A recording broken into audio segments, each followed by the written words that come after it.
Friends, जय हिंद। जैसा कि हमने कल आपको बताया था कि कल जो है नेक्स्ट डे हम आपके लिए जो है वो नया टॉपिक लेके आएंगे।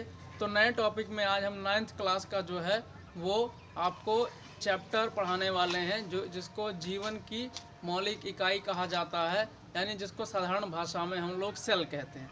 तो सबसे पहले सेल की डेफिनेशन क्या होती है ये देखेंगे। उसके बाद जो है आगे इसके खोजकर्ता और विभिन्न जो इसमें ऑर्गेनेल्स यानी जो अन्य प्रकार के अंग पाए जाते हैं उसके बारे में बताया जाएगा।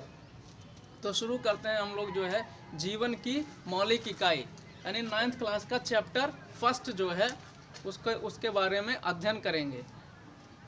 तो जीवन की मौलिक इकाई यानी क्या है, जीवन की मौलिक इकाई इसको कोशिका कहा जाता है या इसको सेल कहा जाता है। सेल यानी इसको कोशिका के नाम से जाना जाता है,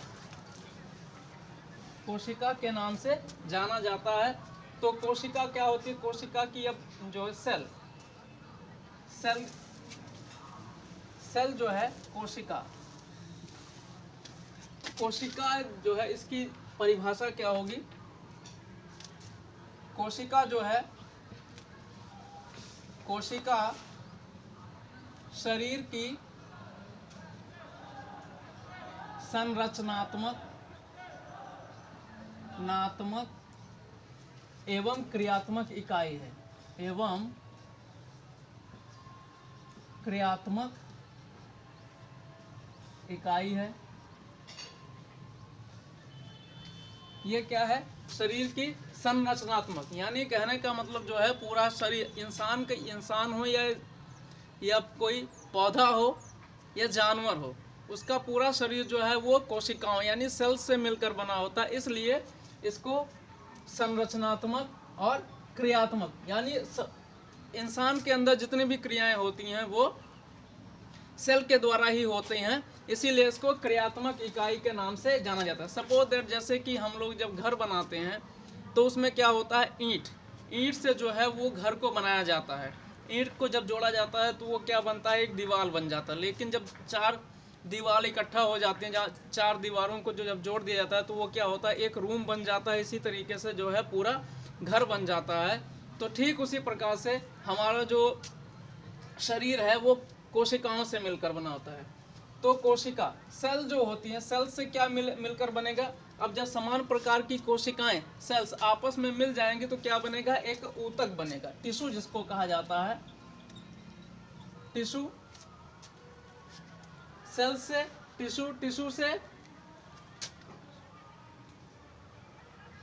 टिश्यू से जब समान प्रकार की ऊतक आपस में मिल जाएंगे तो क्या बनेगा? एक ऑर्गन बनेगा। ऑर्गन मीन्स अंग। ऑर्गन बनेगा। ऑर्गन के बाद क्या बनेगा? जब समान प्रकार मतलब कई प्रकार के अंग जो है आपस में मिल जाते हैं तो उसको ऑर्गन सिस्टम कहा जाएगा। ऑर्गन सिस्टम कहा जाएगा। और जब कई प्रकार के अंग आपस में मिल जाते हैं तो उसको बॉडी, उससे किसका निर्माण होता है? बॉडी का। तो कहने का मतलब यह है कि कोशिका जो है हमारे शरीर की संरचनात्मक एवं क्रियात्मक इकाई है, इसीलिए जो है इसको कोशिका की संरचनात्मक एवं क्रियात्मक इकाई के नाम से जाना जाता है। तो सबसे पहले बात करेंगे हम लोग, जैसे बायोलॉजी पढ़ रहे हैं, बायोलॉजी में सेल पढ़ रहे हैं, तो बायो का अर्थ क्या होगा? बायोलॉजी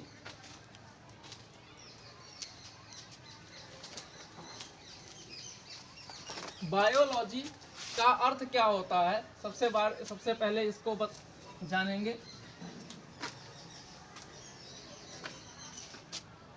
तो बायोलॉजी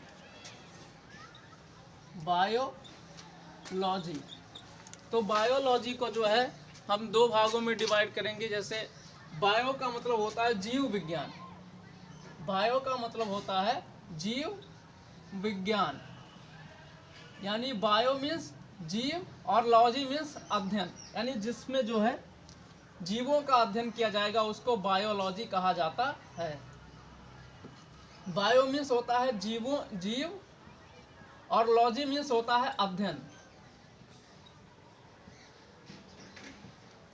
तो बायोलॉजी मीन्स होगा जीवों का अध्ययन, यानी जिस वह विज्ञान की वह शाखा जिसमें जीवों का अध्ययन किया जाएगा उसको क्या कहा जाएगा, जीव विज्ञान कहा जाएगा। अब जीव विज्ञान में जो है जीव विज्ञान को दो भागों में डिवाइड कर दिया गया है, इसको जो है दो भागों में इसको डिवाइड कर दिया गया है। तो जीव विज्ञान की वह शाखा जिसमें सिर्फ जंतुओं का अध्ययन किया जाता है उसको कहा जाएगा जूलॉजी, जूलॉजी, यानी इसको जंतु विज्ञान कहा जाएगा, जंतु विज्ञान। और विज्ञान की वह शाखा जिसमें पौधों का अध्ययन किया जाता है उसको कहा जाता है बॉटनी,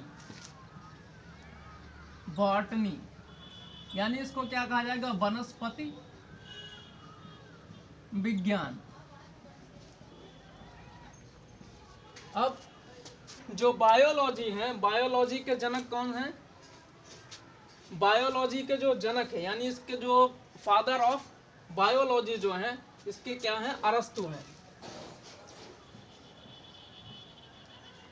अरस्तु है। लेकिन यहाँ पर जीव विज्ञान जो जंतु विज्ञान है, जंतु विज्ञान का जनक जो है वो किसको कहा जाएगा, वो जो है उनको अरस्तु हैं। ये जंतु विज्ञान के जनक जो हैं वो अरस्तु हैं। लेकिन बॉटनी, ये जो बॉटनी है यानी जो वनस्पति विज्ञान है जिसके थ्रू जो है वनस्पतियों का अध्ययन किया जाता है उसको बॉटनी या वनस्पति विज्ञान कहा जाता है। इसके जो फादर ऑफ बॉटनी यानी जंतु वनस्पति विज्ञान के जो जनक है उनको थियोफ्रेस्टस कहा जाएगा, थियोफ्रेस्टस इनके जो जनक हैं। तो जंतु विज्ञान का जनक कौन हो गया, अरस्तु, और वनस्पति विज्ञान के जनक जो है वो थियोफ्रेस्टस हैं।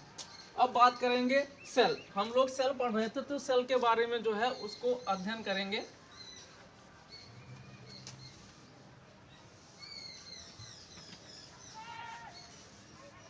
अभी हमने बताया कि जो है जीव विज्ञान सेल की डेफिनेशन बताई। तो सेल जो है किससे मिलकर बना, सेल जो है वो शरीर की संरचनात्मक एवं क्रियात्मक इकाई कहा जाता है। तो इसके खोजकर्ता के बारे में सबसे पहले जानेंगे। तो 1665 ईस्वी में एक वैज्ञानिक था जिनका नाम था रॉबर्ट हुक, रॉबर्ट हुक ने 1665 ईस्वी में एक मधुमक्खी के छत्ते नुमा जो है आकृति देखी। उसी में उन्होंने जो मधुमक्खी के छत्ते की आकृति थी वो कुछ इस प्रकार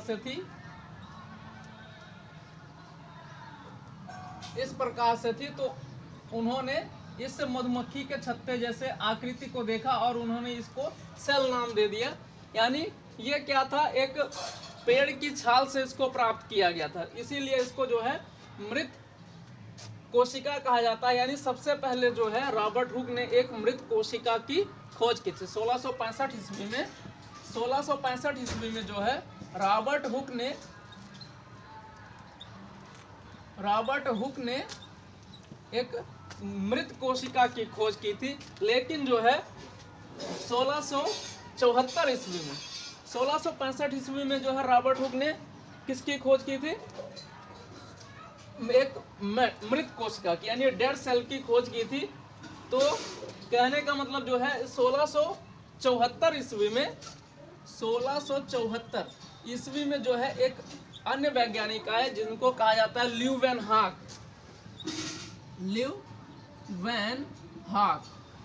ये जो ल्यूवेनहॉक थे उन्होंने क्या किया था कि इन्होंने सबसे पहले जीवित कोशिका की खोज की थी। जल में जो है यानी तालाब में जो है किसी प्रकार के जीव की जीवित कोशिका की खोज की थी। तो इन्होंने क्या किया, एक जीवित कोशिका की जो है वो खोज की थी। इन्होंने क्या किया था, एक जीवित कोशिका की खोज की थी। इसके बाद जो है ये कुछ वैज्ञानिक के बारे में हम जानेंगे। तो जैसा हमने बताया था कि जो है 1665 ईस्वी में जो है एक वैज्ञानिक थे रॉबर्ट हुक ने क्या किया था, एक मृत कोशिका की खोज की थी। यानी डेड सेल, मृत कोशिका की जो है वो खोज की थी।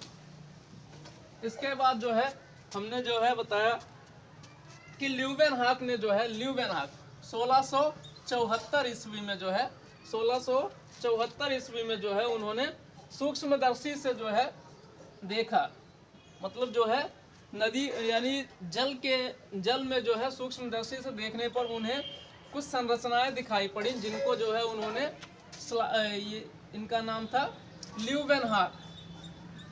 ल्यूवेनहॉक वैज्ञानिक थे। इन्होंने क्या किया कि इन्होंने जीवित कोशिका की जो है खोज की थी, जीवित कोशिका की खोज की थी। इसके बाद जो है रॉबर्ट ब्राउन ने 1831 ईस्वी में रॉबर्ट ब्राउन ने क्या किया, उन्होंने बताया कि जो कोशिका है, कोशिका के अंदर जैसे मान लीजिए ये हमारी कोशिका, तो कोशिका के बीच में जो है एक केंद्रक पाया जाएगा, इसी को हम लोग न्यूक्लियस के नाम से जानते हैं। ये जो है हमारा, इसको न्यूक्लियस कहा जाएगा, न्यूक्लियस अथवा इसको केंद्रक के नाम से जाना जाता है। तो सबसे पहले जो है वो रॉबर्ट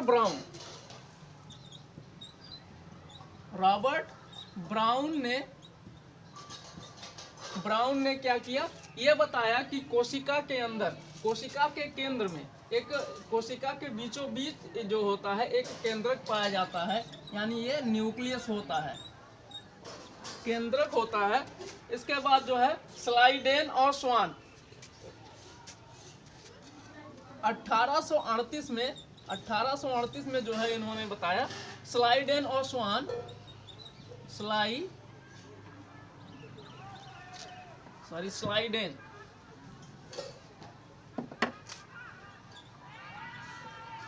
स्लाइडेन एवं स्वान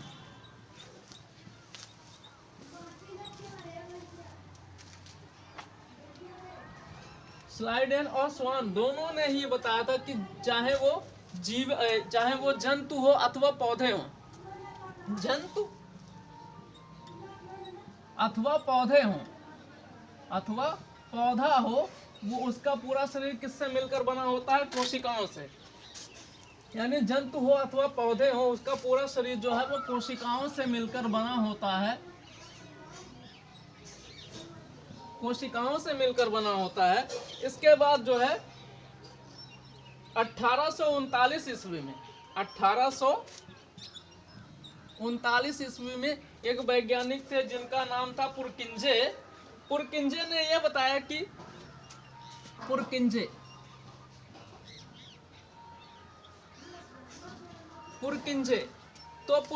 ने यह बताया कि जो है कोशिका के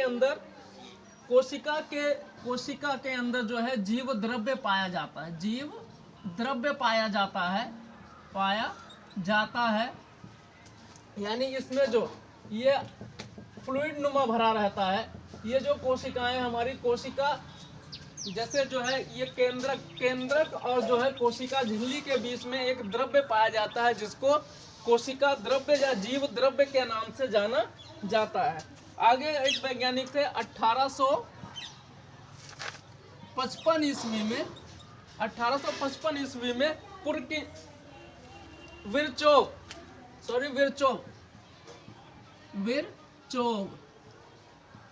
विरचोव जो वैज्ञानिक थे, उन्होंने ये बताया कि जो नई प्रकार की कोशिकाएं बनती हैं, वो जो हमारे शरीर में पहले से उपस्थित कोशिकाएं होती हैं, उन्हीं से वो डिवाइडेशन के फलस्वरूप बनती है, यानी उसके विभाजन के फलस्वरूप ही उन नई कोशिकाओं का निर्माण होता है। कहने का मतलब जो पहले से उपस्थित कोशिका है,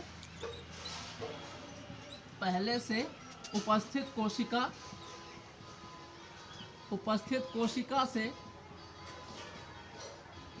कोशिका से नई कोशिका बनती है।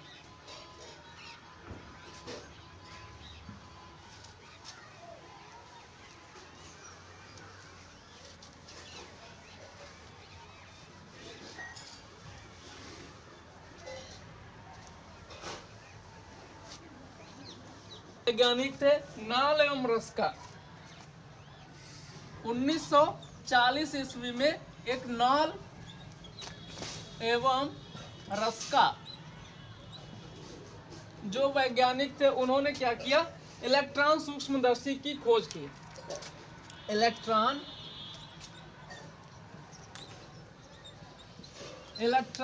सूक्ष्मदर्शी की खोज की। इससे क्या हुआ कि जो छोटी छोटी एकदम सामान्य प्रकार की जो कोशिकाएं होती हैं, उनको जो है, उनका जो है अध्ययन करना काफी सरल हो गया है। तो आज के लिए बस इतना ही, और जो है हमारा नेक्स्ट टॉपिक होगा वो इसके हम अगले पार्ट में जो है कोशिका से संबंधित जो ऑर्गेनेल्स यानी अंग जो है उसमें पाए जाते हैं और कोशिका की विशेषता के बारे में वो बताएंगे। तब तक के लिए जय हिंद।